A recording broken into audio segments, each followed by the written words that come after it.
The nation's recurring nightmare has happened again.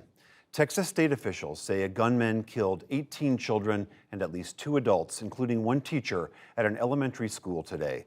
It appears the 18-year-old shooter, Salvador Ramos, was killed by police. Gunfire broke out early this afternoon in the city of Uvalde. It's about 85 miles west of San Antonio. Heavily armed police swarmed the school, with ambulances close behind. School staffers and others waited and watched. Having just returned from a trip to Asia, President Biden spoke tonight at the White House, trying to console families and calling for greater action. As a nation, we have to ask, when in God's name are we going to stand up to the gun lobby? When in God's name we do what we all know in our gut needs to be done? I am sick and tired of it. We have to act. And don't tell me we can't have an impact on this carnage. And earlier today, Texas Governor Greg Abbott spoke in Abilene. When parents drop their kids off at school, they have every expectation to know that they're going to be able to pick their child up when that school day ends. And there are families who are in mourning right now, and the state of Texas is in mourning with them. As we learn more about this horrific event, I'm joined now by Taylor Pettaway. She's a reporter at the San Antonio Express News, and she is following all of this very closely from San Antonio, which is about 85 miles east of Uvalde. Taylor, thank you so much for being here on this just horrendous day for your community, for Texas, and for this entire country. I wonder if you could just tell us, what is the latest that you have heard from law enforcement about this tragedy today?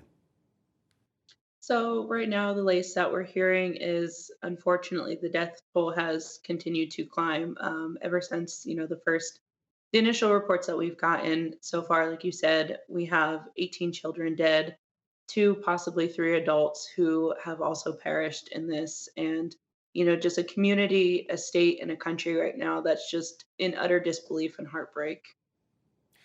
Yeah, I can't imagine what the parents and the families in that community are going through today.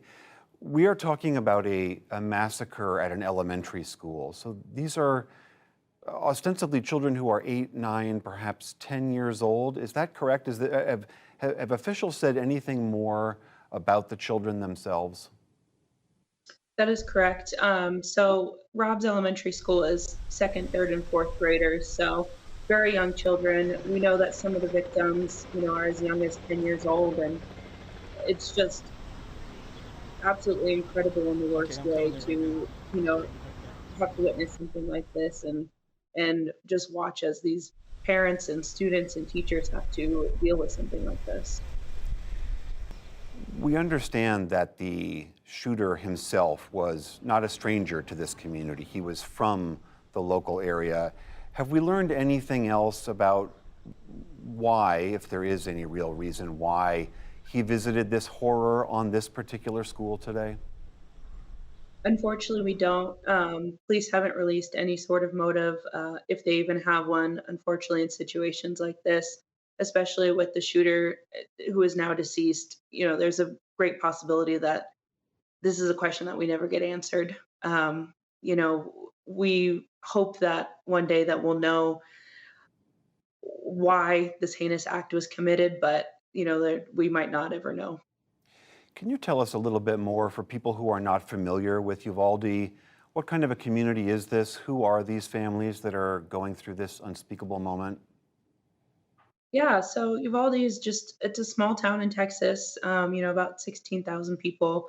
Rob's Elementary alone only has about 600 students. So it's a small, very close-knit area, a lot of families, just a lot of roots held there. And so, when something like this happens, it just absolutely cuts to the core of the community. I've been seeing reports that we heard from your governor earlier. We certainly heard what President Biden had to say about the need for greater action to try to address this. Your lieutenant governor and your attorney general both spoke earlier this evening and said, in their minds, the solution to this is hardening schools, limiting exits and entrances, and arming more teachers. Is that kind of a response going to be accepted in the moment of such a terrible tragedy? Are those kinds of responses from your reporting going to be tolerated by people?